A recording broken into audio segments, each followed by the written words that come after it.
अमूमी तौर पर अगर 1 से 2 दफ़ा आए तो ये खुद ही रिज़ॉल्व हो जाता है। अगर आपको रिकरेंट हो रहा है, बार-बार हो रहा है, तो ये ज़रूर अपने यूरोलॉजिस्ट से आपने कंसल्ट करना है। यूरोलॉजिस्ट जो है वो प्रॉपर आपको हिस्ट्री लेगा, आपकी एग्ज़ामिनेशन करेगा।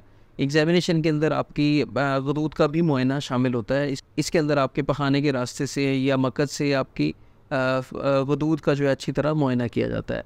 और इसके अलावा आपके कुछ टेस्ट एडवाइस किए जाते हैं। ख़ास तौर पर हम जब हमारे पास पेशेंट आता है तो हम पेशाब का एक सिंपल टेस्ट कराते हैं।